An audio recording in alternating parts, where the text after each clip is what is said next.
What's going on? Go. Let's go, everybody. It's a hard hat. They're going to come off. They're going to come off. It's a hard hat night. The prop Thursday is coming night. off. Celtics even up the series here with a dominant performance, John. What are we thinking? How are we feeling? Feeling better than we did after game one? I mean, it's amazing, right? Because they got all sorts, the news roller coaster from the day, Al goes from doubtful to questionable. So you're like, Okay. there's a chance he's going to play. You find out Derek White is out and you're like, well, at least but Marcus is probable. So he's likely going to play. So you're happy there, but how good is he going to be? And then Al all of a sudden is in and you're like, wait a second. That's the starting five, and that's the starting five that never loses to anybody ever. Right. That's ironically, the starting five wasn't the super key because they were actually better when they went to one big and played a little small. But still, you got good Rob minutes. You got second stint Rob was a second stint Rob was good. They were better once they had those things. But then the Marcus game, it's the Marcus game. I mean, there's no question about it. Gonna go down to the Marcus game, as Bobby would say, Celtic lore. It will go down. Celtic lore. We'll be talking about where we were forever. Where we were in game 2 of the Eastern Conference Finals. No, but Marcus Smart put the team on his back. I mean, you can't have a clearer. A lot of people were doing the whole record without Marcus during the year stuff. And it was, it made a huge difference. But I mean, the entire season turned around when Marcus Smart came back from injury, decided he was going to be the version of him that we saw in the last 35 games of the year, and everything took off from there. They just got connected. They got connected on defense. He slowed things down on offense. And that's what they needed bad. They were so out of sorts last game. Both offensively and defensively. They weren't connected, and they just didn't have that guy to kind of stay in control. You saw Miami play Miami played so in control in game 1. Jimmy Butler, nothing seemed forced, nothing seemed rushed. And the Celtics just seemed kind of all over the place, really scattered. And Marcus just came in and just settled it. And that's before he started scoring. He had a bad shooting first half, and he was still one of the best players on the court because he was so important on defense. He was so good distributing the ball, running the offense, getting guys, getting everything organized. So even before he started scoring, he was having a great game. And I think he had a 2 for 11 first half. And then he just started friggin' dropping threes left and right. The over the backboard shot. I mean, just bananas. So, I mean, it was so good. It was such a, and he's not, you saw the warm up, him walking onto the court. He's limping. Right. He's still not anywhere close to 100%. He plays 40 something minutes and he's the best player on the court by far. They asked him, they did the walk-off interview with him. He said that the foot's feeling great, a little bit of pain, but nothing he can't play through. I mean, you didn't notice he was hurt while he was out there playing. No. It's the Marcus Smart effect. I mean, he, like you said, John, he wasn't hitting shots to start this game. In fact, a buddy of mine texted me and said, like, only Marcus Smart could, single-handedly drop the team's shooting percentage 15 points. And I was like, dude, are you watching the game? Because it doesn't matter what he's doing on offense right now. He's absolutely preventing the Heat from being a basketball team right now. Jimmy Butler couldn't, they couldn't pick on Pritchard. They couldn't get the switches that they want. He was hounding Butler. I know Butler kind of got things going a little bit in the third, but the Celtics responded. It wasn't that third quarter that, wasn't anything like the third quarter of game 1. The Celtics kept the foot on the gas, and to their credit, they answered whatever the Heat had left.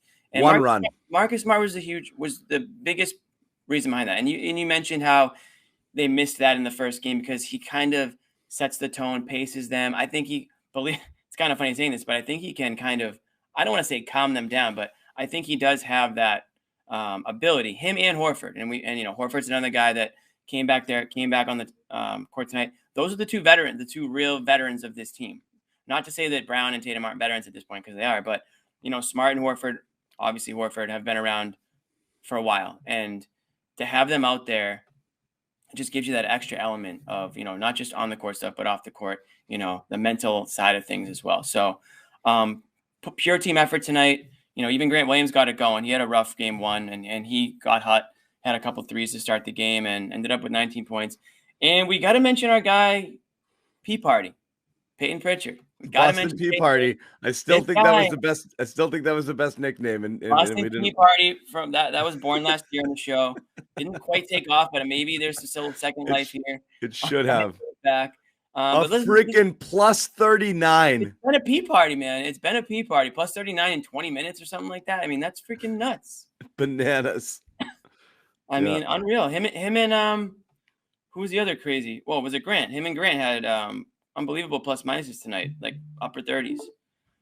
So you got to give them their dues. Team effort. No Derek White. Didn't really miss him a whole lot. I hate to say it, but a buddy of mine said that maybe Derek White should go on like a 1-month paternity leave. Here's the thing. It's important to see your kid. So maybe here's the thing.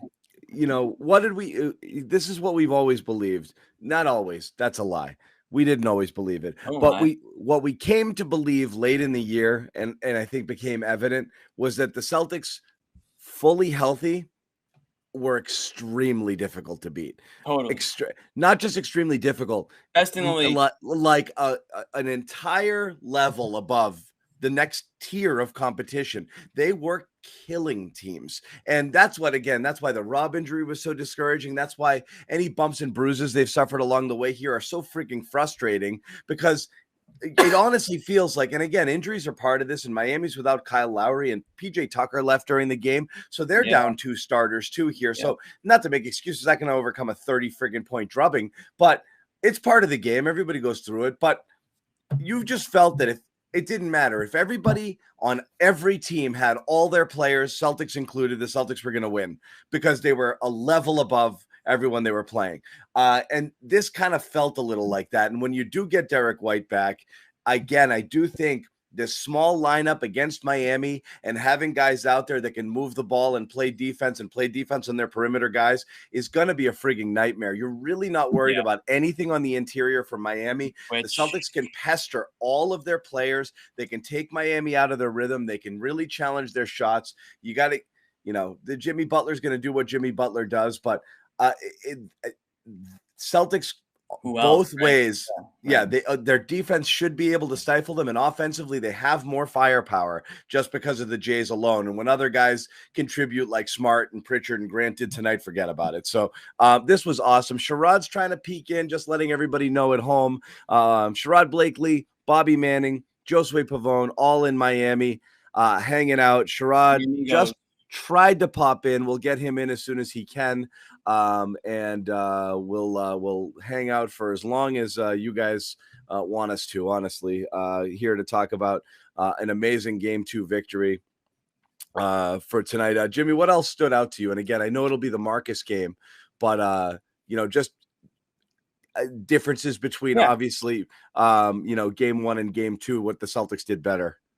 Sure. Well, I mean, obviously they did everything better. First of all, I mean, you know what though, is that third quarter from that Game 1.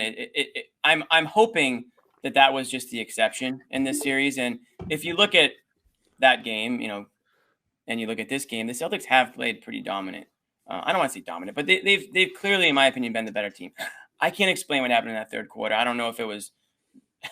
I don't know what it was. I really can't explain. I don't even want to think about it.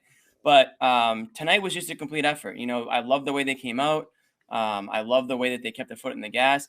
And we haven't mentioned Tatum yet, but he had his spurts tonight where he looked like the best player in the court. He had some big shots. He had some threes.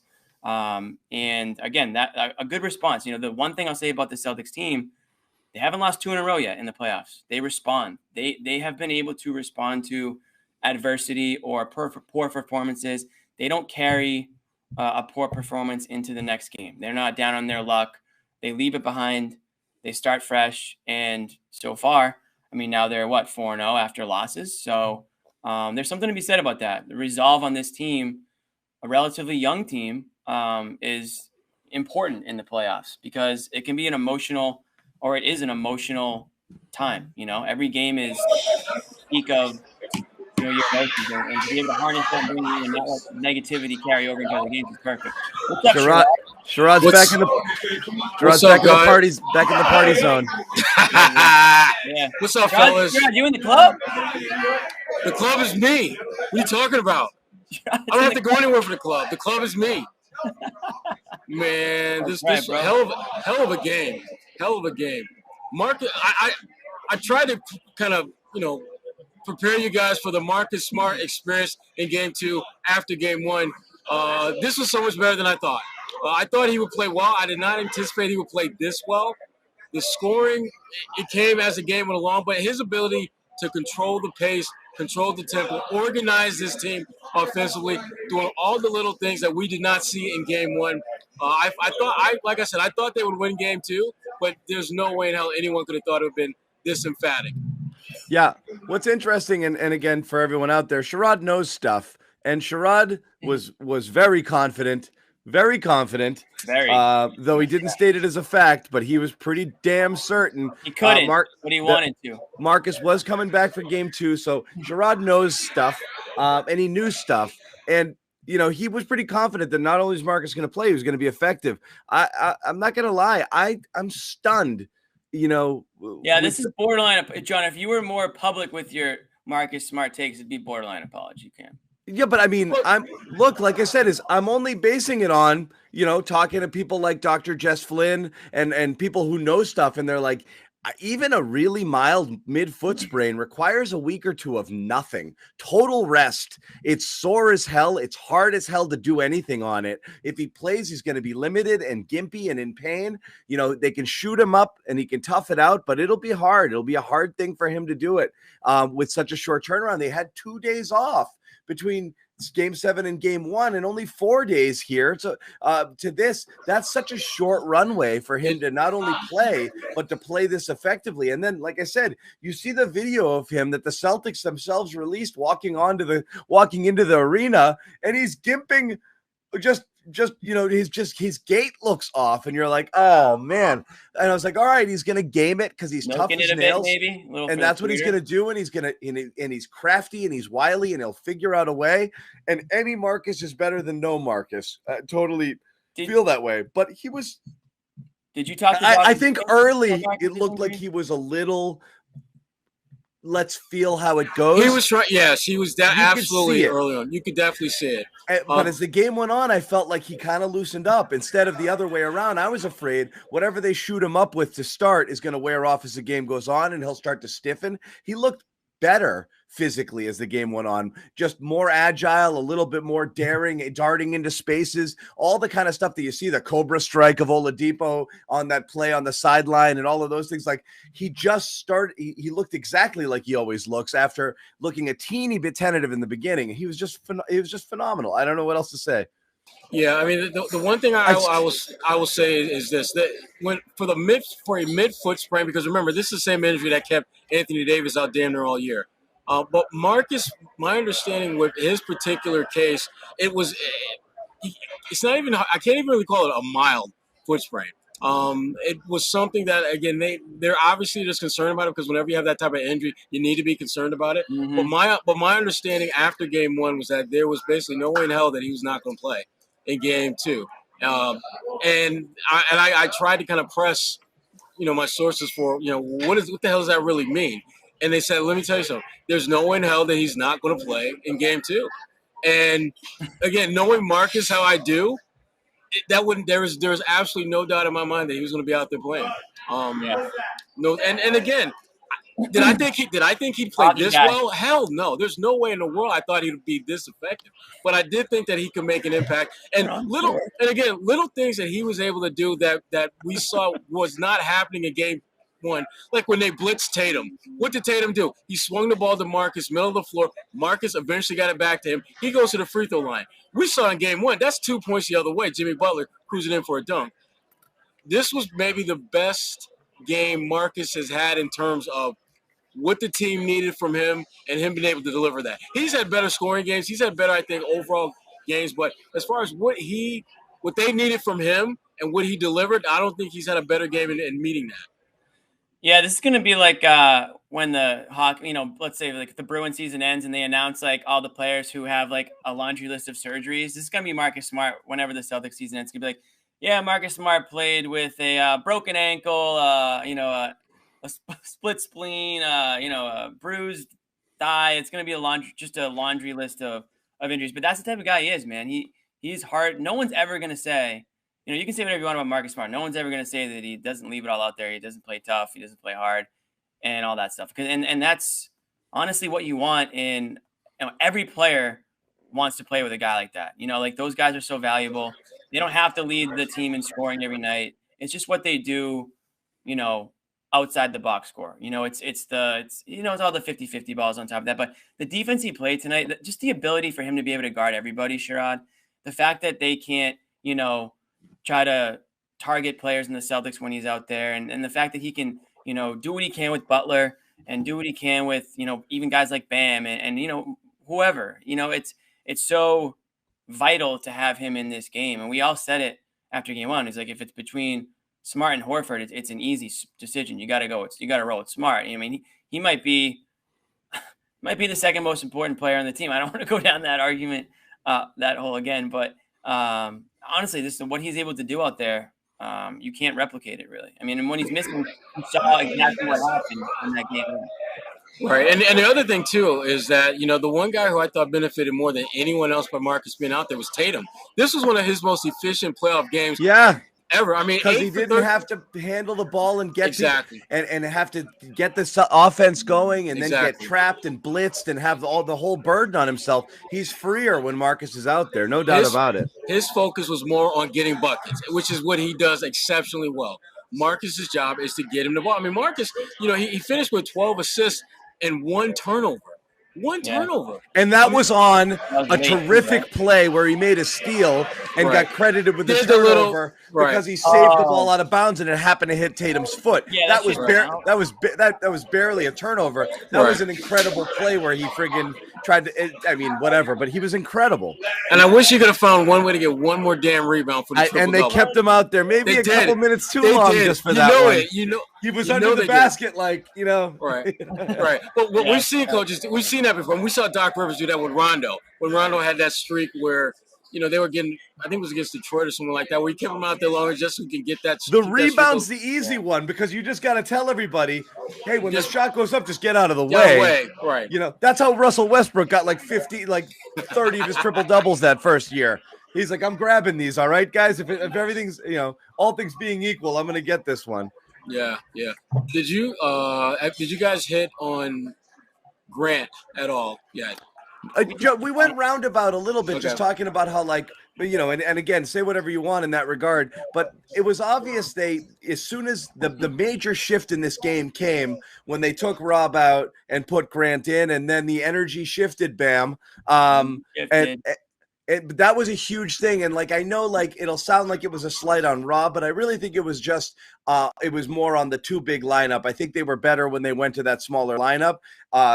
And I think that's the way to go. And in fact, honestly, like, even though they have all their guys back, I'm still actually, you know, and Rob's my guy and he's my binky and everything, but I'm still in favor of actually starting Grant and bringing Rob off the bench in this series against this team. But, you know, I guess you've got your starting five that friggin' slaughtered people all year long. So if it ain't broke, but that was a huge turning point when they went there. And then also the Pritchard minutes as well. But those guys in there, Grant and Pritchard, really turned the energy there. And that's in that second quarter.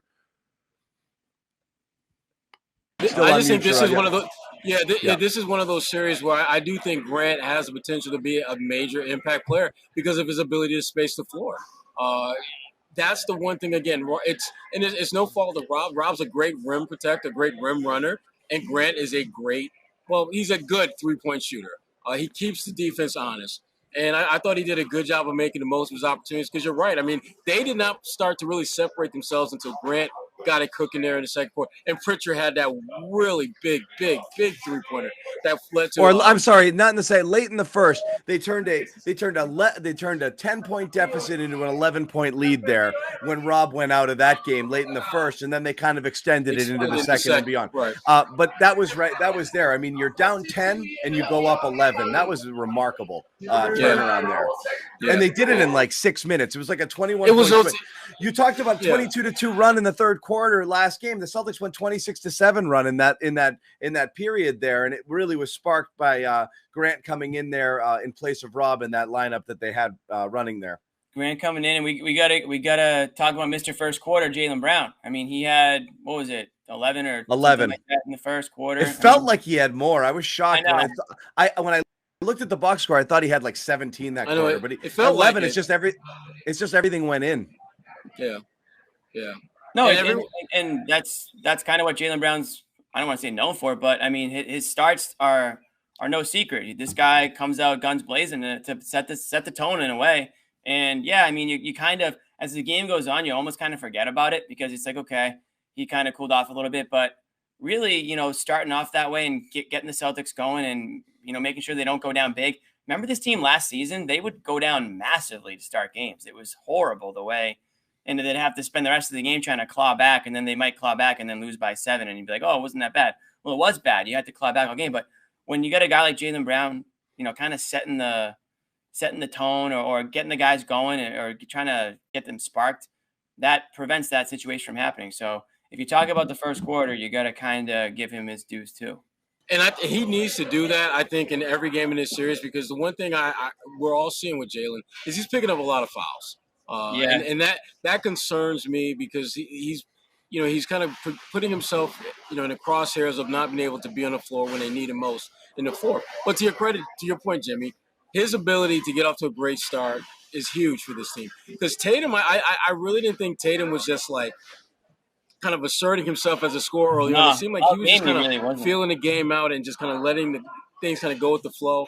But again, that's Jaylen. That's the role that he may need to play in this series. Miss the first quarter and let the rest of the guys kind of fill out the next 3. Mm-hmm.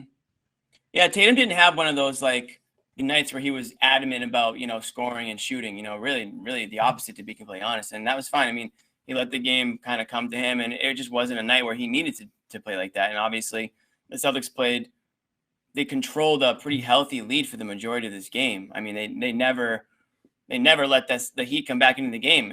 Once they jumped out to that lead at the end of the first, that was it. I mean, it was kind of one stretch. They got it down to 17 there, where Butler got hot in the third quarter. But right back up. Well, it was you go from there was like 3 minutes. There was like 3 minutes left in the third quarter. I mean, if they didn't finish that quarter strong, it could have been like you went 29 to 17 fast, and it was fast because the Celtics completely shut down on offense and defense. So that little surge to get it back, they got it right back to 27, and then it ended up 25. So the lead held exact. But it was important, I think, to stem that right there and stop that bleeding, because if it kept going south and you got to like 12, 13, 14, it's white knuckle time in the fourth, because so that was good. That was good on them. That was one run, and that was the only run Miami had all game. That's pretty friggin' good. That was it, and you erased it quick. So good composure on that. They didn't. That was when Smart got hot too, kind of. He started his shot on top of the defense that he was playing. So yeah, he kind of had the dagger 3 there, I think, to put the Celtics up. He had everything, right? Not only the dagger 3s, but the breaking Strus's ankles, which might already be damaged to begin with because he was a game time decision. But that poor dude looked like he broke both his ankles and was like, I have to get up now. He's like, shoot it already, would you? And Marcus waited for him to get up too. That was the thing. He was just like, you okay, little fella? And he's on the ground. He's like, are you going to shoot or are you going to make me get up? And he got up.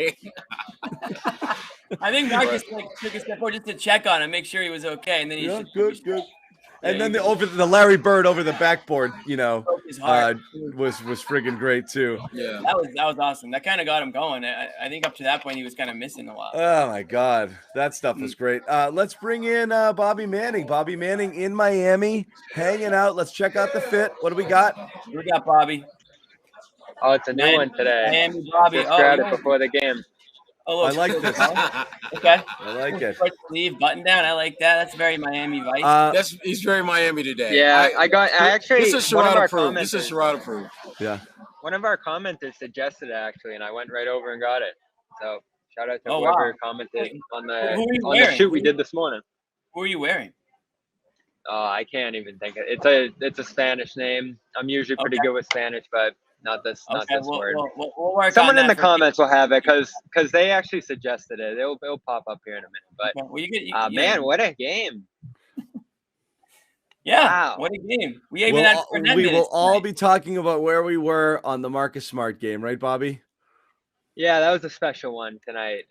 Just loading the box score, top to bottom. More of a second half pacing effort, I felt like, than an impactful first half effort. He was good in the first half, but he had 8 assists in the first half, and he just wasn't hitting his shots. Right, with 0 turnovers, which is right. Yeah, you can't beat it. Can't nitpick it. It was amazing. Defensively, saw them locked in. Gave them the ability to switch. Al Horford, awesome, I thought, in his return Wasn't defensively. everything just more settled with him out there versus how it looked when at the times, especially at the time when they lost the game there in the third quarter? Hard to complain about the first. And again, such a bad taste in your mouth after that first game. And I know I kind of like chided people who were like, well, they won 3 quarters, but yeah, it doesn't matter when you get, knocked the F out in the third. But at the end of the day, it really was a 6-7 minute stretch where they just couldn't settle themselves down. And, just have Marcus is such a calming force out there, both offensively and defensively, keeping everybody connected, but also just having the ball run through him at times, not having all the pressure on Tatum to be the primary ball handler. It's no secret why he had a ton of turnovers last game, because there was just more demand, more pressure, on him to deliver and to do everything. And Marcus just took kind of like eased that burden. Yeah, they passed really well tonight, top to bottom. I thought Tatum threw some really nice ones. And after that run you talked about there, John, the Heat got into their zone, and we didn't see it at all in game 1. Game 2, they decided to pull it out with that 8-point lead, and the Celtics just tore it apart. You saw their eyes shoot open. Like, we watched this all day on Monday, and now we're going to light it up. And Grant did a great job beating it on the weak side shooting. Tatum got off the ball a little bit there. Marcus had some good passing. Horford got in the high post. They were just ready to tear it apart, and after that, the Celtics went on a 37-10 run. Just dominance through the middle portion of this game. He got lit up in the half court.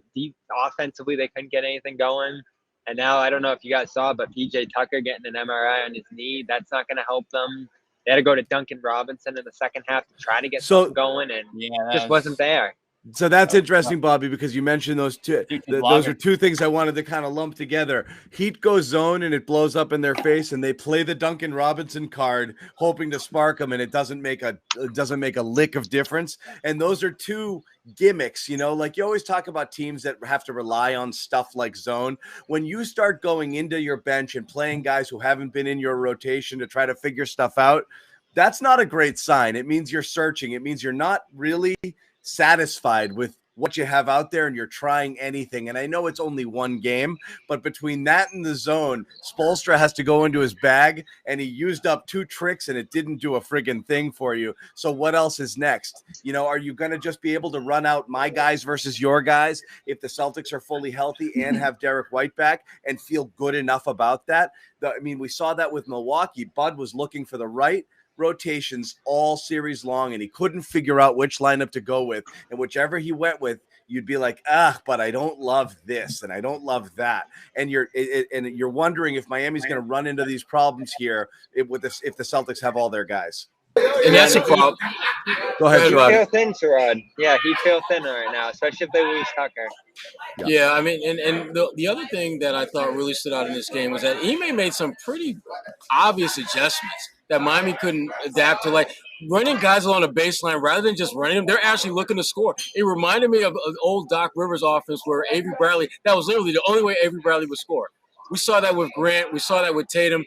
And Marcus Smart was against the guy engineering that. That's a wrinkle that for a team that is locked in defensively as Miami, to not be able to stop that when Boston went that, that's a problem. So when you start looking at the adjustments that Miami is going to have to make at the defensive end of the floor, and then you look at the fact that you might not have PJ Tucker and you might have to play Duncan Robinson more, they're in trouble. They're in serious trouble. Especially, and think about it, we played 8 quarters. Celtics have won, I think, pretty clear 6, probably 7 of those 8 quarters. And that's what we were talking about last game, Sherrod. I know John went crazy a little bit there when I said, they won 3 quarters. But again, you just saw. Let me ask you this: Did the Heat play the Celtics even for 2 quarters tonight? Because the score says they did, and they certainly did not. That's not. I'm not even talking about. I know, but that's what I mean. Is like it was close. It was competitive, even though the Celtics played well in the first half, and during when the Heat came and just destroyed them in the only portion of the game that really mattered, and that really was it. It was competitive. I don't think winning a quarter by 3 points and saying like you're dominating every but quarter. I'm talking about the first half. Tonight they one. dominated every quarter, even though the scoreboard says they tied in 2 of them because they started with a 25 point lead at the half and finished with 1 in the game. It wasn't. It was wire to wire domination in this game. Yeah, but when we're looking at game 1, if we stack what was most important, third quarter, obviously most important. First half, Celtics were in pretty good control of that game, even without Smart, even without Horford. Defensively, they were locked in, Heat stagnant in the half court. And the fourth quarter was obviously a wash that they won, didn't matter at all. But you saw in that first half that the Celtics could hold down the Heat if they kept them in the half court. Things got out in transition, got a little erratic in that second half, and that's where it really fell apart for the Celtics there. But in this one, you bring back Smart, you bring back Horford, and like I said, coming into the series, I feel like the Celtics have a real upper hand on this team. Like talent-wise, matchup-wise, I think their offense is good enough to not play into what the Heat want to do here, especially with these guys back. And now that you have that starting lineup back that crushed teams in the second half of the season, all 5 of those guys looking good, plus Grant as a pseudo 6th starter, I think you might have a backdoor sweep here. I think you might. Wow. Stop it, Bobby. Stop it. Bobby, I gotta tell you, Stop man, it. You are just swinging back and forth, I my said man. coming into the series, John, this could be a 5-6 game series. You also said the Heat scare you, and they're much better than we're giving them credit for. Like, I'm trying to figure out which angle you're playing. Well, that was just me holding myself back a little bit there, and then you saw what it looked like without the 2 starters back. But you get those 2 guys back. We talked about this morning, Sherrod, Josue, and I. Like, just a game changer, array of news entering this day. Smart, looking good, coming back, being himself. Horford jumping right out of the COVID protocol. All of a sudden, you get your starting 5 back, and you just mash teams. So that's the thing. I think the one thing to really look at is, just straight personnel wise, I would have picked the Celtics in 5 or 6 and not blinked. I was nervous for the 2 things. One, we didn't know how right Rob was. He was a DNP for the last few games, was emergency only in game 7, had no idea what you'd be getting out of him. And while he hasn't been perfect, health-wise, I don't see issues with him right now. And Marcus, I just did not expect you'd see not only him return by game 2, but be this good in such a short period of time, coming off that injury, which I guess was considerably milder than even a mild version of this of this injury. So with that, and then with Derek White missing this game, but probably back for the rest of the series, you're fully loaded for the rest of the time here. So I don't know. Like I said, I mean, now again, the Heat are going in the wrong direction. Lowry doesn't seem like he's even close. And who knows if and when he comes back, but those hamstrings are tough, man. And if Tucker goes out, this could go sideways fast for Miami. From the beginning, I thought this was going to be a 6-game series for Boston. And there's been nothing I've seen so far that leads me to think otherwise. I think Miami will get at least 1 more game. I just think they're that good. They're that tough. And the Celtics, I think, will have an off game. But the Celtics are the better team. I mean, there's just really no – I mean, we can shoot – go all around and look at all the different lineups and the different rotations and all that. Bottom line, the Celtics are a better team from top to bottom than Miami. Jimmy, you think so? Yes, I think so. I mean, I think I said Celtics in 7 just because it just felt like it was going to be a dogfight. But now seeing how things are kind of shaking out for the Heat, I just don't think they have the manpower to roll with the Celtics. The Celtics, if they have the starting 5 going strong and going healthy, I don't think that he can contain him. I mean, Jimmy Butler is one guy, and he's a stud. Don't get me wrong. He's going to do everything he can to keep it close. But after him, Bam is not Bam, or Bam isn't who I thought Bam was going to be, I guess, because he's just not the dual threat offensively. Defensively, of course, he's still a force, but he's not offensively, man, aggressive enough. There's a lot to be. And he has no game away from the basket either, right. And that's a problem for him. He's not taking you off the dribble, and he's not pulling up. And the Celtics 6 know shot that. attempts tonight. So you're 4 worried in about game only his 1. verticality, and your back line this time versus last time you saw him for an extended period in the bubble 2 years ago isn't Tyson Cantor and rookie Rob anymore. It's Horford and Williams. So you just feel a lot better back there. You're just not worried about anything Bam's going to do. He's not shooting enough. He's not good, shooting but enough. he's not aggressive enough. He doesn't look for his offense. They're not looking for him. Well, the Celtics have done a good job of taking away the roll. I mean, when he's rolling, there's no room. There's no room to pass because typically the defender on the ball has length over the ball handler, so there's not a clear path to get him the ball. The Celtics defensively have put Miami in a pickle. They can't. Bam's not getting open, and when he does get open, the ball handler can't see him because you've got a Tatum or Jaylen Brown on the ball. That's a problem. They switched so well tonight. Yeah, and Gabe Vincent was just so talking about well. it. They switched so well. So well. Yeah, we couldn't move the ball. No, it was incredible.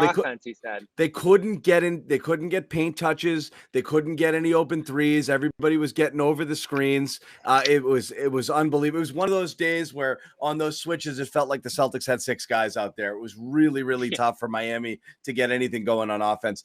Real quick, we want to mention here while we have you all, once again, our lovely sponsor, HelloFresh. 72% cheaper than dining at a restaurant, my friends. Wow. It is good stuff. It's fresh, farm fresh, pre-portioned ingredients sent to your home. Seasonal recipes delivered. Sherrod, the party guys can't get in on this read. I'm sorry. Fresh fans in the back, I guess. It's delivered right to your doorstep. Went to the club early. Yeah. Skip the trip to the grocery store and count, guys. I got to get the friggin' readout. All right, dude. Jeez Louise. Skip the trips to the grocery store. Count on HelloFresh to make home cooking easy, fun, and Jimmy. You know I'm gonna call on you when I need you to Jimify it. Okay, it's coming. Yeah, it's coming. All right, it's coming, buddy. Meatloaf? Yeah, when it's time for you to talk about the meatloaf and your Indian chicken, I will point to you, buddy. I love the meatloaf. Love the meatloaf. I am all about the meatloaf.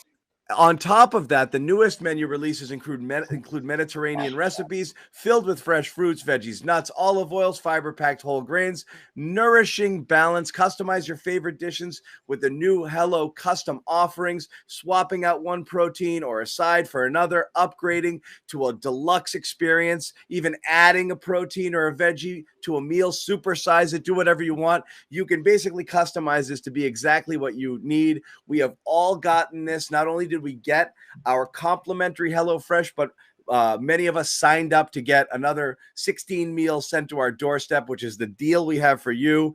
16 meals. All you have to do is go to HelloFresh.com/playoff16. That's for 16 wins. 16 wins to get to the finals. Jimmy, how many do we need? How many do we got right now? Huh? Now he doesn't want to talk. Now he wants to be silent. We got 9. We got 9. Yeah. We need. Screwed that up last time. We tried. Yes, we did. We did. 16 free meals, 3 free gifts. Come get some, please, guys. Absolutely. Jimmy, we can't hear you. We want to hear about the meatloaf, but we can't get it. We can't get you. The meatloaf was great. Potatoes. All the sides, and it's again so easy. Everything's packaged. The instructions are right in there. It's all What's good up, to Josue? go. You just rip it open. What's going on, John? Don't be cutting off Bobby like that, man. No, it's good. Keep going, Bobby. I want to make sure we can hear you. I think we all agree, man. Meatloaf, that's good stuff. But I like the tacos too. Those pork tacos are amazing. I'll let Josue jump in here. I'm gonna head back over the pressers there and catch some other guys, but. Let me set the table with this. You know, I like to leave dropping a bomb here, but to me, Celtics starters back in tow. Are you going to say the series is over again? Because last time you did, it went really poorly for the other team. Oh, in reverse? Yeah, in reverse. I don't know. Last time you called the series over, the other team won all the games. Well, there you go. That's you know true. what I'm doing. This is over. Do with it what you may, and I don't think the Celtics are going to lose. Are you really doing that right now? You just did it again. Yeah. Mark the timestamp 41-00. Bobby once again declares the series over. Somebody After 2 games. One of the last YouTube videos in the comments, they said Bobby is such a prisoner of the moment. And I was like, damn, that is such a good way Yo, to explain that's Bobby. I can't word it any better than that. That's what perfect. small sample Who sizes said is. that? Yeah. You're like, It was a how YouTube can you not like this commenter. guy? He's 2 for his last 3 from 3-point land. I'm like, Yeah. Historic. He's shooting at a historic clip. Again. This isn't like John likes to say. This isn't apology cam worthy, but it's I don't know. It's like you're way one on the other end. And there's no in between. 180 Bobby. Swings. That's what it was. Hashtag 180 Bobby, man. flip flopper. Yeah. It's not apology cam worthy, but yeah, it's what Bobby does. It's what Bobby does, and I don't think this is necessary right now. It's inappropriate. It really is. Because what's good, Josue? What's good in Miami, man? What's going on? Oh man, a lot of things. But let's talk about what happened just now. Game 2. Let's stop it right now. Josue, my man, he's loving this Miami life. Listen, Miami's been fun.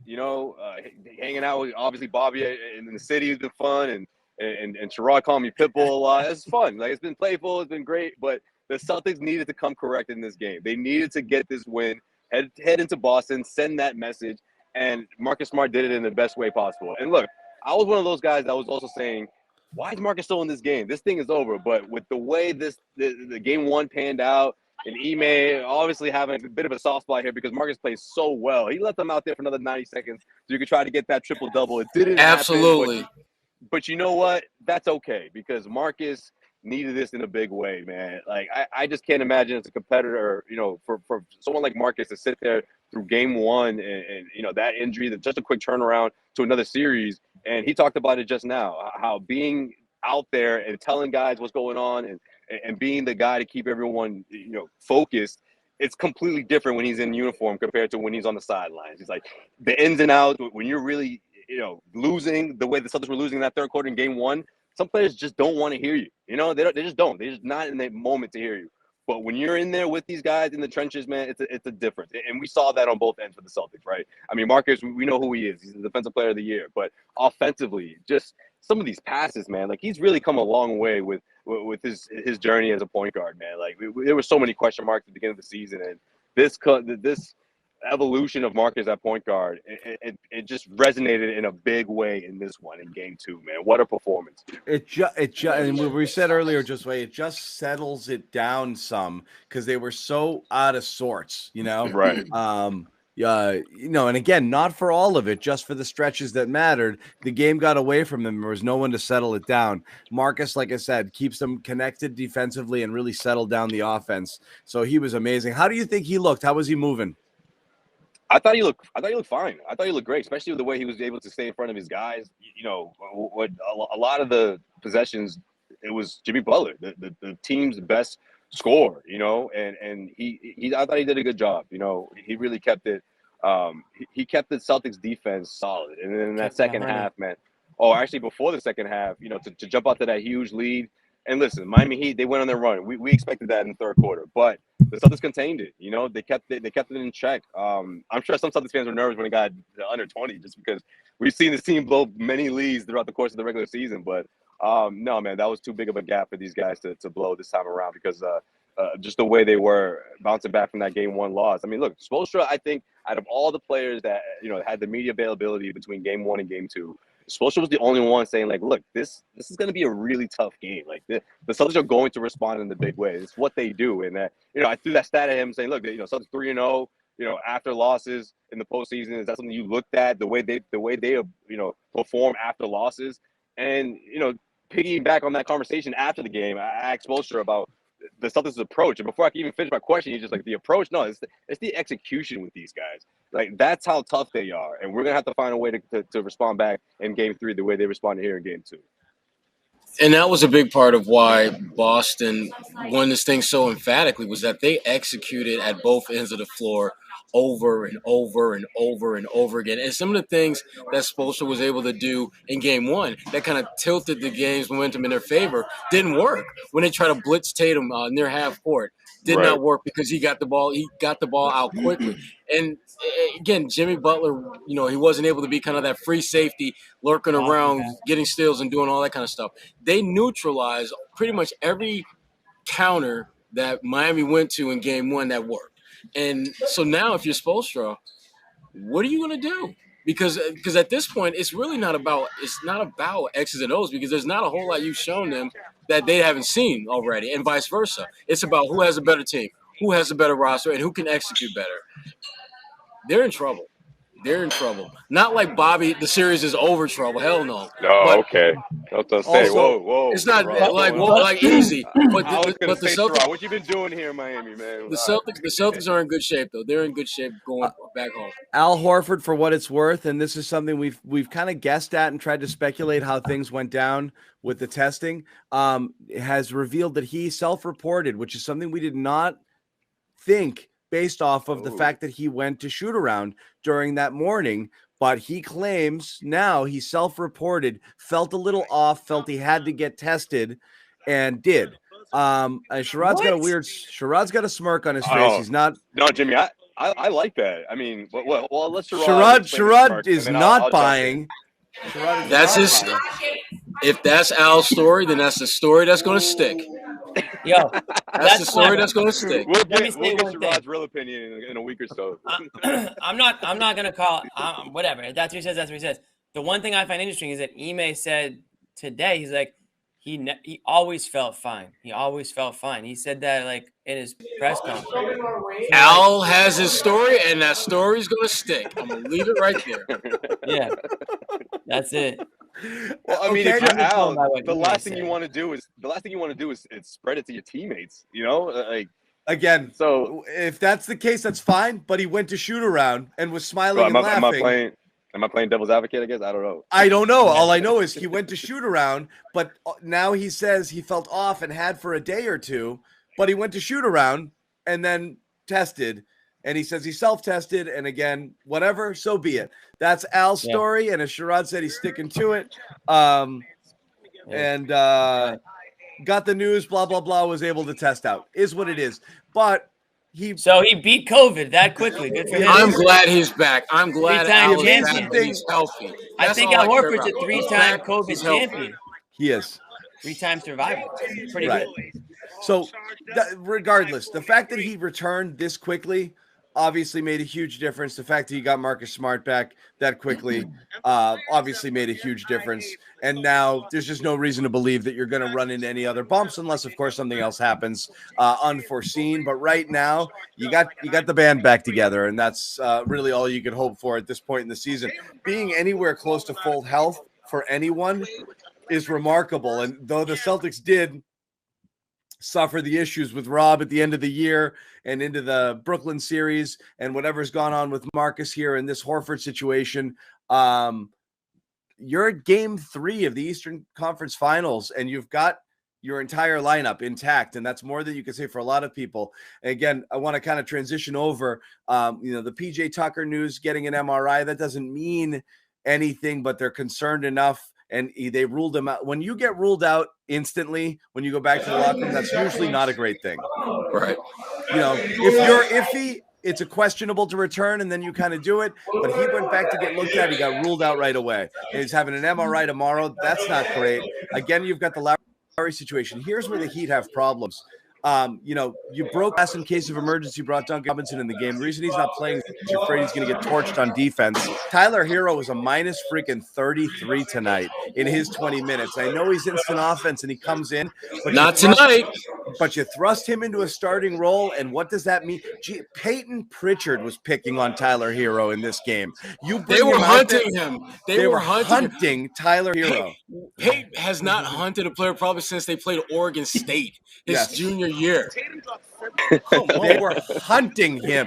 Peyton Pritchard was, where is that guy at? Let me get at him. And you put him in a starting lineup and get him on switches against Tatum or as a primary defender against Jaylen Brown. Good night. That's not a great situation there. You have to put Duncan Robinson in the starting lineup. They're going to be like, where's Duncan at? That's a problem, and Victor Oladipo's all NBA defensive credentials are well past him at this point. So I just don't know what you're going to get if you're missing Tucker out there. He's immensely valuable to them defensively and as a presence out there. So you could have some problems. Especially with the switching. Like, he's able to guard multiple positions, obviously, that intensity. I mean, look, he gets the guys riled up.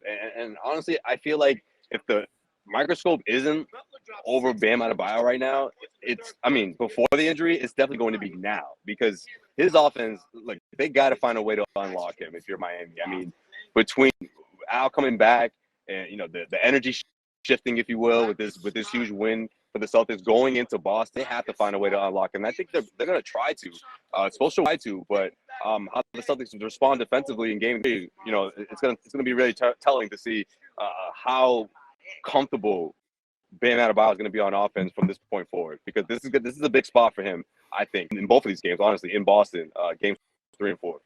He has to step up if they're going to have any shot at getting control of the series over again. Yeah.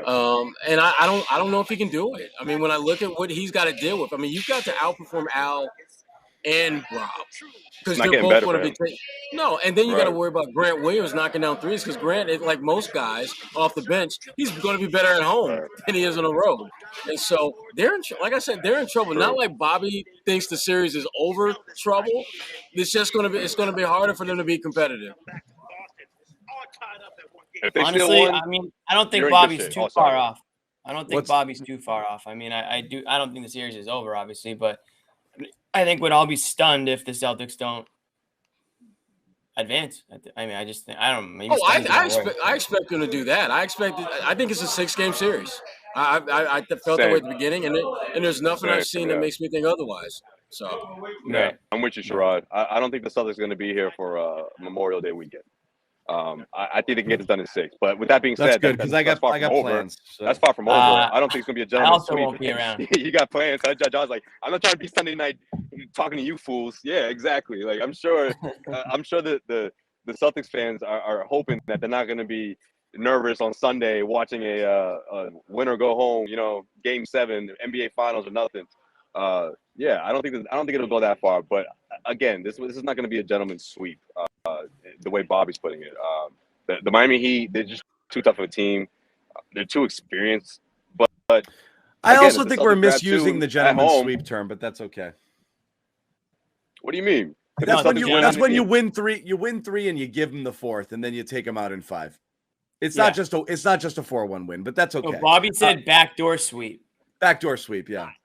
I don't know what that's all about. That's what he said. That's what he said. That's a generational thing. That's a generational thing. I've never heard that one before. Yeah, I don't know anything about that. Like, nah.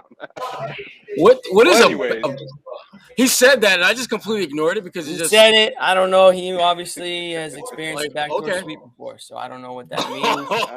I don't even want to go there. No, backdoor sweep. Backdoor sweep's a term. It absolutely is. Yeah, backdoor sweep. Yeah, backdoor sweep. Leave it at that.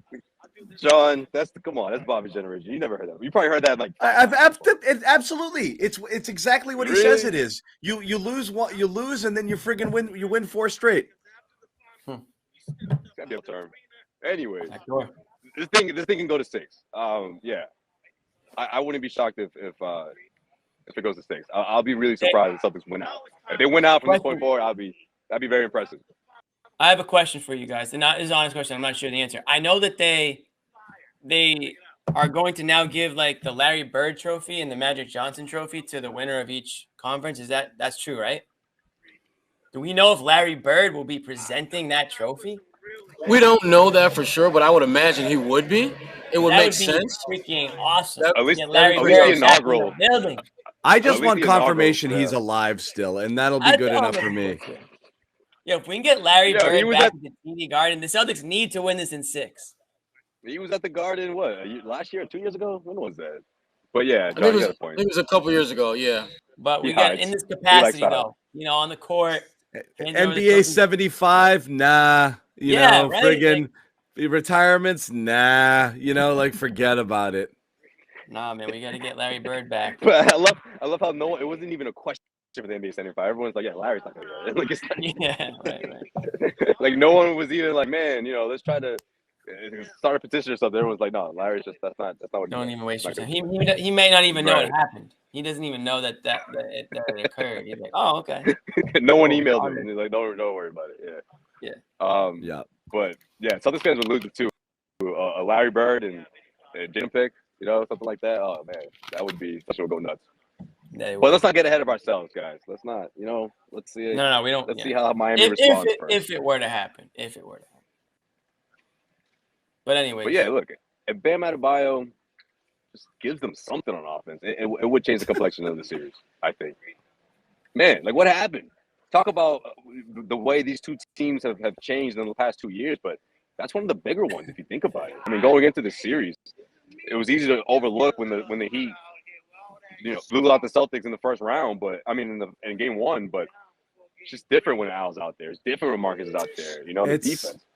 That's why, and again, to defend Bobby in the kind of swinging of things, like swinging back and forth, I think it's fair to actually have completely change your opinion after one game, not just because they blew him out, but because you saw the guys, you saw Horford return quick, and you saw Marcus Smart look healthy, and that is stuff that you can project forward into how things will look the rest of the way. And the Heat are now trending in the wrong direction. Everything about this game has to, I don't care who you are and what you thought heading into it. After watching this, you have to feel different because, again, the energy shifted. I mean, it really did when those two guys return. And if Miami's battling injuries now, they're in both teams fully healthy. Celtics, I think, had a good edge, enough edge to win the series, I think, clean. And now if it's tilted in the favor of Boston's fully healthy and Miami's battling injuries, I don't see how. I don't know how they pull it off. I would not be shocked if the Celtics ran off 3 straight. But again, Miami's really good. They can make you play bad, and as good as the Celtics look tonight, they're not shooting 50% from. They're not shooting 50% from 3 every game. So you always feel better about yourself when everything falls. Celtics can play good games and be ice cold shooting. And those are ones where you're kind of stuck in a rock fight against a team that's going to play hard. So Miami's not going anywhere. You just feel better about your personnel versus their personnel right now. For sure. Yeah. I agree with that. Facts, my dog. Facts, dog. Man. And obviously, as someone just pointed out, someone just pointed out in the thread, health can change quick too. So whatever you can feel good today, and then friggin' 3 guys go down, and you're like, of course. So who knows? We don't talk about that. Yeah, because the one thing that we don't know is how will Marcus and Al, or how will Marcus feel tomorrow, or more important, 2 days from now? Is he past this injury? Did he overexert himself? I think he's going to be fine, but. Again, to your point, I mean, that's where you can't feel too good about your team's health because it literally can change just like that, particularly when you got guys who are coming back from injuries. Yeah. Oh, one of the things, Bobby, and again, Harry Giles, by the way. I wonder if he's here for Tatum. Oh, really? One of the things where Bobby's changed his opinion a bunch of times was when he's down on Miami. It's who? Harry Giles. What's up? Harry Giles or Giles. I always say Giles. Jay Giles. to each their own. Yeah. One of the things Bobby would talk about when he was kind of down on Miami was their offense and their inability to generate it. And we saw it. Now you've seen, this game tonight where outside of Jimmy Butler, really not much going. And you saw a couple of games in Philly, a team that isn't a great defensive team without Joel Embiid. Playing them go friggin' ice cold offensively. That does happen to Miami. And when you're playing a team as locked in as the Celtics can be defensively, when they have all their guys out there, again, I don't know how they're going to respond to the Celtics defense with all of their personnel there. And again, you're adding Derek White to the mix, which means those small ball lineups can really be friggin' nightmares for Miami. Well, the problem, Miami, father, good energy, right? But go ahead, Sherrod. Yeah, dad's strength. It's a new ball game for him for sure. Yeah. When you look at this Miami team, though, they have a lot of the same problems that the Celtics had in Game 1 as far as who's their organizer. Is it Jimmy?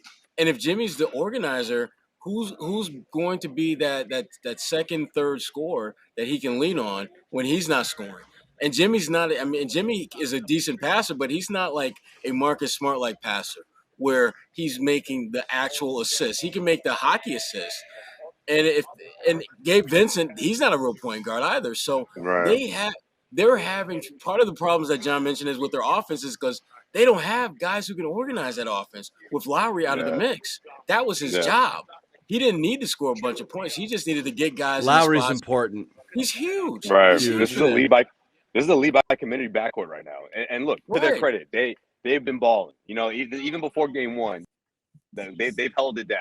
But the Celtics have adjusted, you know, and game one again, not having Marcus Smart out there in the backcourt. You know, this is a tough spot for these guys. There's not a whole lot of experience between Max and Gibson. You know, even though they've been holding it down in the backcourt. I like Gabe a lot, but it's asking a lot. Out.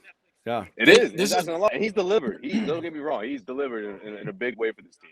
But it just wasn't enough in this one.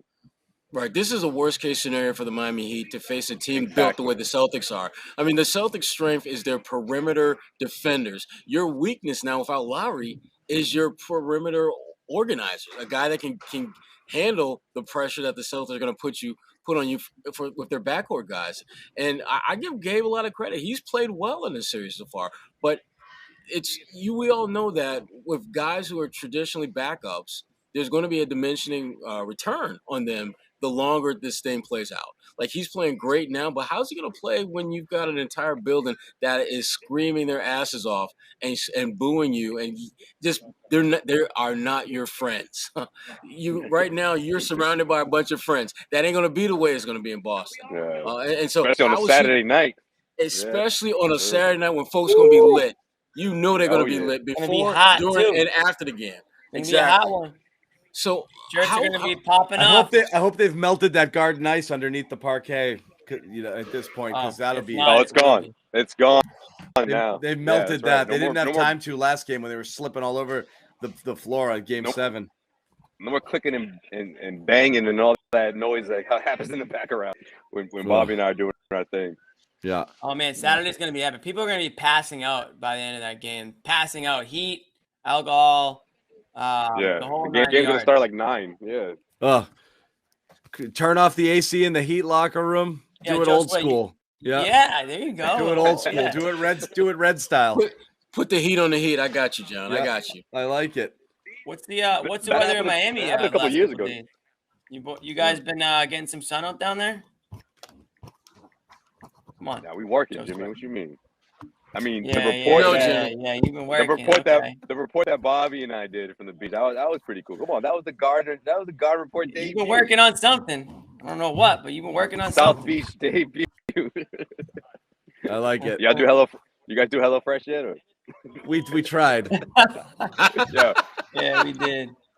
You know what? Yeah, that was you need to take the clip from me, Sherrod, and Bobby that we did today, and that's gotta be one of the better reads we've ever done. Like, you just send that to HelloFresh and be like, "This is what we're doing over here. Like, this is renewal. We're loving. Exactly. Yeah, that'll do it. We love renewals. Renewals, guys, help us out. I'll give you one more shout out. If you don't want to deal with grocery shopping and all the food prep, get yourself some HelloFresh. Go to HelloFresh.com/playoff16. Use the code playoff16 up to 16 free meals. It's still free active. Meals, people. Come on. Yep. Go get it. Farm fresh food delivered to your door. A whole series of customizable options. Meatloaf. It's all about the meatloaf. Yeah. In a year, I swear, HelloFresh will come out with a Sherrod's meatloaf or some shit.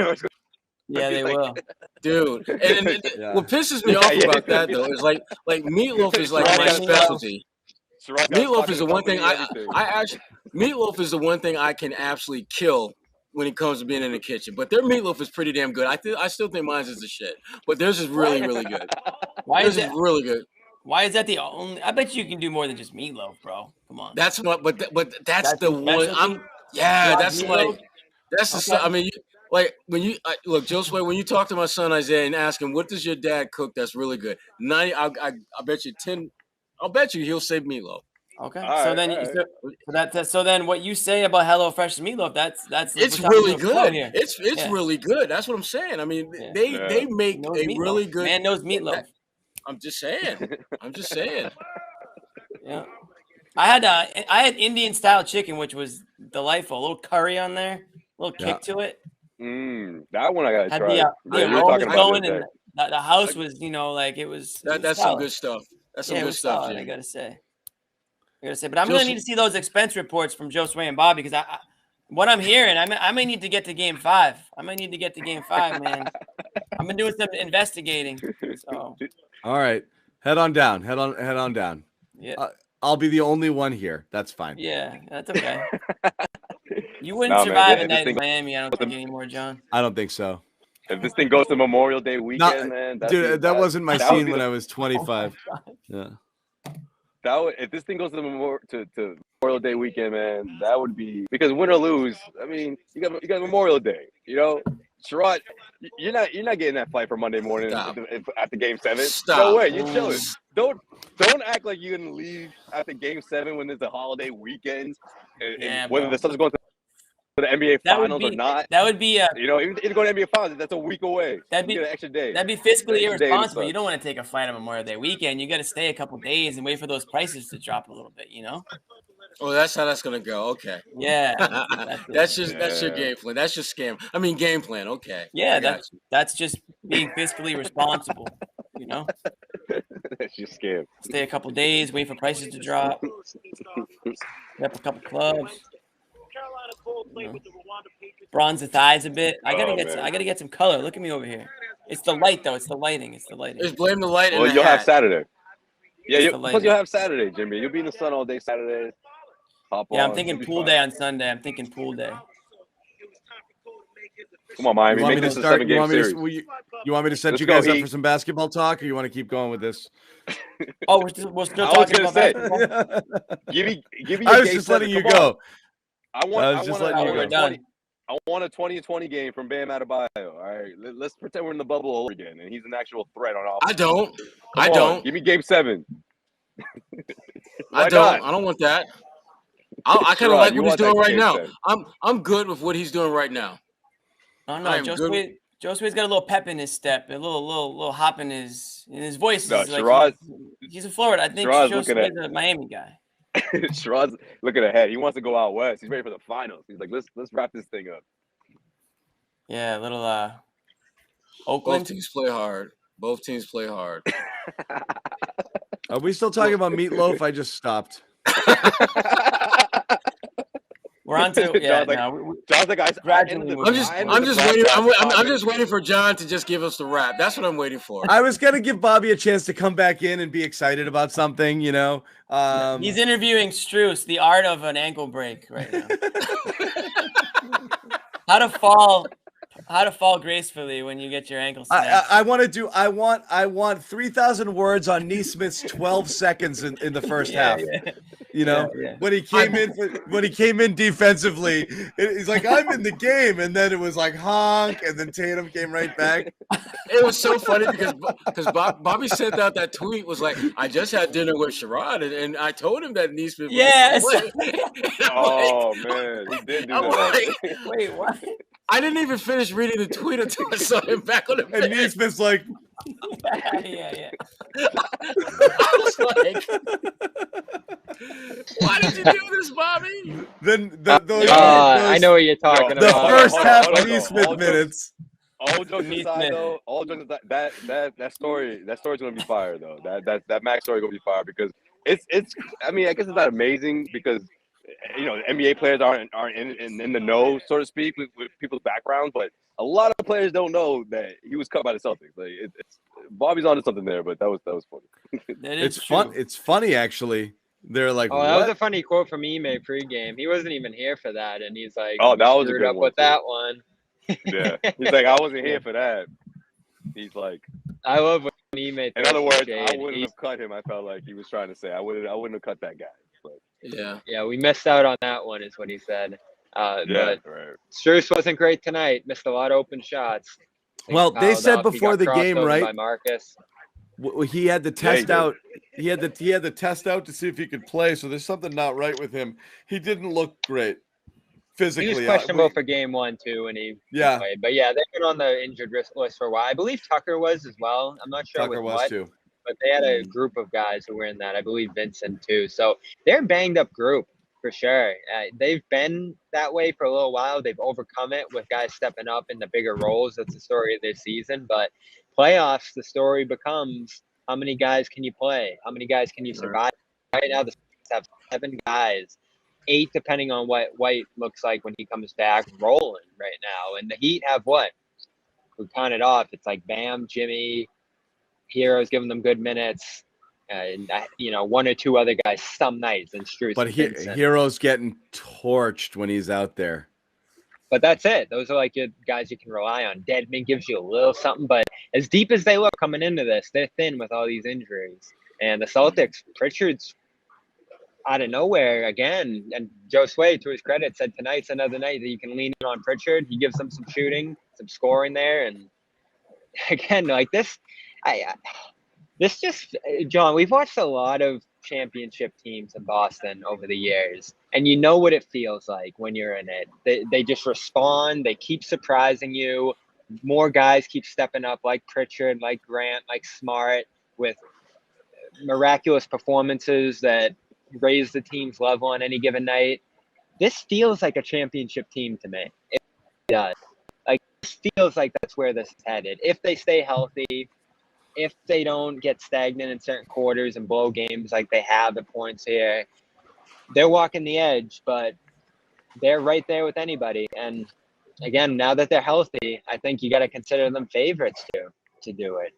And yeah, I just love where they're at. I love what they look like right now. And I love this matchup for them. I did all the way coming in, and it's going to turn back to Boston now. And you could potentially be coming back to Miami if you take care of business. 3-1 lead. I'm getting ahead of myself here. I really am. Yeah, I'm gonna reading Sherrod's face. I'm gonna ask him to talk next.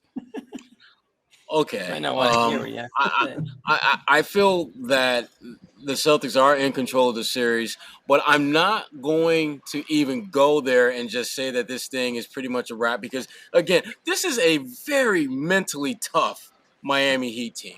And I'm not – and the one thing that I know this time of year, even if you're banged up, even if you're shorthanded, you're still – if your mental toughness is at an elite level, which I think theirs is, I'm not going to assume that they're just going to roll over and play dead. And I'm not going to assume that even if you are as good as Boston has been, that you're just going to roll over them. Miami is not going to go away. They're just not. And the Celtics, even though on paper the Celtics look better than them, health-wise, the Celtics are in better shape. Celtics have home court advantage now. I'm not going to disrespect this Miami Heat team. To me, they're like that. They're a cockroach that is not going to go away until you kill it. You may be 10, 20, 40, 100 times bigger than them, have every advantage. You have to kill them before they're going to go away. And that just hasn't happened yet. You got to take care of business in game 3. Take care of business in game 4. And then we can start seriously thinking about putting them away. But right now, all you've done is snatch home court advantage with at least 3 more games to play. With a 34-point lead in this game. And I know it doesn't add up in the next game, but it doesn't. Yeah. Well, so it's like what Bam said, man. It counts as one. It just counts as one loss. You know, it's the first. Or he said no. It's the first of 4. You know, this is 1, and it's the first of 4 wins. You know, so yeah, I'm with you, Sherrod. But the Celtics did what they had to. You know, with their backs against the wall, so it's good. But let's see what happens when they head back home. They got to take care of that. They have to take care of home, absolutely. And they do that. Right. Then we can start seriously looking at the next round, and we can look at them putting these guys away. But 1-1, no, because all they got to do is still win in Boston. And damn, they're back in control of the series. Again, though, this is just how I felt.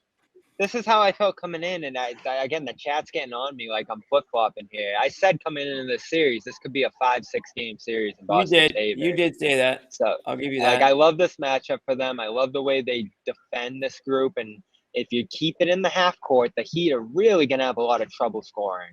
They just are. They don't have a lot of shooting. They don't have a lot of just creators off the dribble who can get inside and beat these big men here. We talk about, as Sherrod said there, the issues Bam has against this defense. And Butler, credit him. He put in work in that third quarter tonight and really made up ground fast. But they had already put themselves behind so far at that point. And as great as he is, he's not a guy that can hit threes. So you go down like that, and he's not going to be able to work you back himself. Yeah. And one of the low-key things that the Celtics did really, really well in the first half was turnovers. They had 4 in the entire first half. And so that's the key to this series, Sherrod. It is. Tatum had 1. Yeah, because that doesn't allow Miami to get out and run. And if they can't get out and run and get easy baskets, as Bobby pointed out, they struggle in a half court because they don't have an organizer. And so if you're the Celtics, if you have low turnover games, you're gonna control this series and end it fairly quickly. But again, Miami's defense, I think they're going to have at least one more game where they're going to, I think, force a lot of turnovers and get a W. Yeah, I thought it was interesting too. Because Spoelstra was asked about Kyle Lowry, where he is in his progression and trying to come back, and he kind of just like scoffed. He was just like, dude, I'm not even thinking about that right now. Like, I'm just trying to get a win without him, heading into Boston. And I think it spoke volumes as to where he is in his recovery.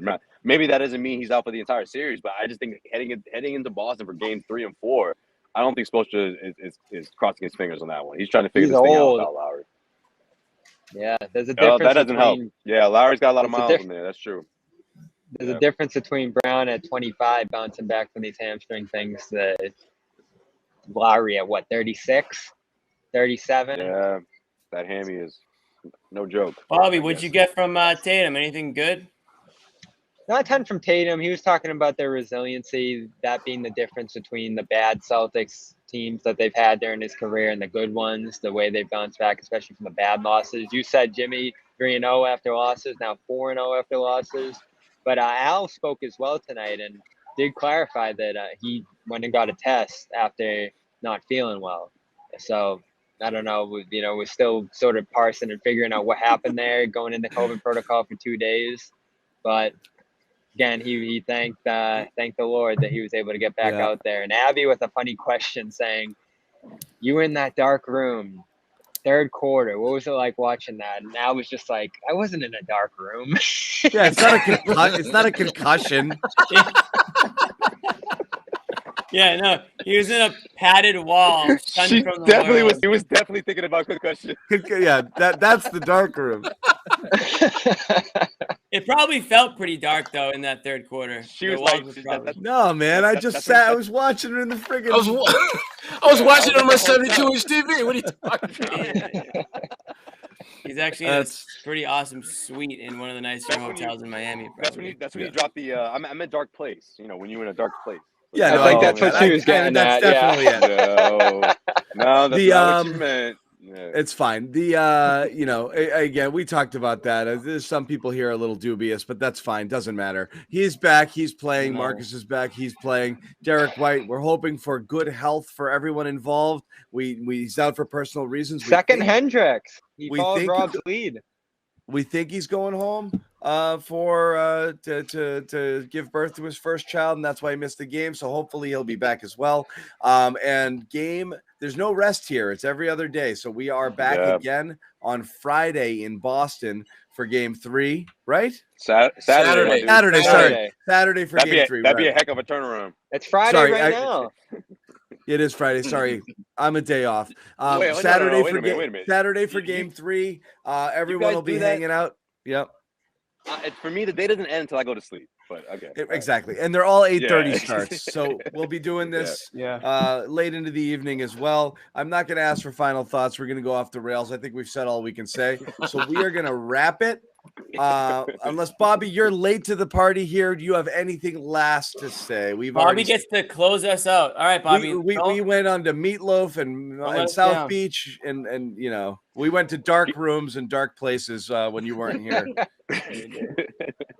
One more thing out of this, I guess as Josue said when I was coming on, I did get to talk to Max Strus one-on-one for a good while today. So look up for that. Boston Sports Journal, Saturday. He's coming. And then The Zone. Got something on CLNS Media. I love it. I mean, this is our content here. CLNS Media got something on The Zone breaking from the Celtics tonight coming. Isn't that refreshing though? After watching them, watching their brains just snap, trying to face this really generic zone, just to see them light up and be like, "Oh my God, we're gonna absolutely." Ime had a great quote on it. They're all grown up now. They're all grown up now. Everyone loved his quote on Twitter. Ime was just like, "We were ready for that." The Strus report coming up. Ime and his coaching staff are watching those games. Look at these dudes struggling. Like watching the 2020 games. Look what they're doing wrong out there. They're gonna go zone. You guys ready to the slideshow? Come on in, guys. Come on in here. Isn't that adorable? Everything's just so simple and straightforward for Ime. He exudes that confidence, and it carries through. I mean, some people do that and they don't follow through with it. Ime, he says something's going to happen, and it happens. It's unreal. Right. I love Ime. Yeah, That's he right. was on point today. Just the way he had them settled, called timeouts. Yeah. A couple times when he's like, "Nope, don't Yeah. like it, don't like it, don't like it." Let's What pull a it together. hire. I you mean, know? like we'll look back on it after this season, but remember early on we were like this guy hasn't coached before, and we were waiting to see what he was all about, and you just couldn't imagine a more perfect hire for this team. And Spoelstra actually said they had some history, obviously, in the finals there, but going back and forth when Ime was with the Spurs, and they had crossed paths over the Olympics this summer, and he was like, people in the coaching world thought this guy should have been hired 10 years ago. Like, it was obvious to us, and he just didn't have the opportunity. Yeah, I mean, he came in with confidence. Like, I know how to do this. I know how to fix it. What we were worried about in the beginning was same old shit that basically submarine Brad. And Brad was a good coach, and they ate him alive. Right. And he couldn't get through anymore. And whatever Brad was doing wasn't working. And Ime, who came in with his different style and different brand and things that he thought he could get out of these guys, they didn't listen. And once they started doing what Ime wanted them to do, boom, I just remember saying, look, if Ime isn't the guy, then this thing is just not going to work between Tatum and Brown. It's broken. Like verbatim. I remember saying that back in like December. I was like, not only do you guys have experience with this coach, not only did you guys pretty much handpick this coach. Yeah, exactly. Right, and it's like, getting out of those bad habits obviously took longer than we expected, but it was like, all right, if this guy again, if he isn't it by the end of the season, then they had to really start thinking about the core of this team and breaking it up. But all that is in the rear view at this Some point. people still are thinking about the core of this team. Yeah. Uh-oh. We're gonna call it a night. What do you mean? Shut it down, John. Hit the button. Shut it to Bobby. End the stream. Bobby, end the stream. I missed that one. We're gonna wrap it up. We're gonna go Saturday. We are back, all five of us here on the Struce Report, live after the game. We will see you guys then. Check out Bobby's stuff. Check out Josue's subscribe stuff. to BSJ. Subscribe to BSJ, fullcourtpressbulletin.com, and CLNS Media for all our late stuff. Josue, Bobby, hang tight. I'm going to talk to you about some stuff we got to do from the arena. But the rest of you guys, thank you for hanging. We still got thousands here hanging out in the chat. Millions. Thank you guys as always. We appreciate you. Hanging subscribe out to the Cedric Maxwell podcast while you're Cedric Maxwell podcast, Sherrod Blakely A-List podcast, Dome Theory podcast. Every podcast, our YouTube Jimmy channels, the Jimmy John podcast, Still in the works. Still under construction, huh? Under construction. This is quite a build-up, guys. Nick won't let us do it. He won't. We've been begging him. He won't let us do it. Yeah, DM Nick. Yeah. Tell him you want Jimmy John podcast. He won't. He's like, no free sponsors for Jimmy John, guys. He's like, enough Zannis. I've had it. That we can all get behind. enough. I don't want any more. Anyway, no, Zannis is doing spots on other podcasts too, but we'll talk about that another time. Those are good guys, man. Yeah, that was good. I like that. Good guys. Really good guys. It was fun hanging out with those guys. They jump in on the show. They jump in on Slack too. Pro Sports, is it Pro Fan Sports? Yes. Shout out to them. Check out their podcast, guys. Two good guys, local guys, talk about Boston sports. Really fun. Anyway, thank you guys for hanging out. We will see you on Saturday. Good night.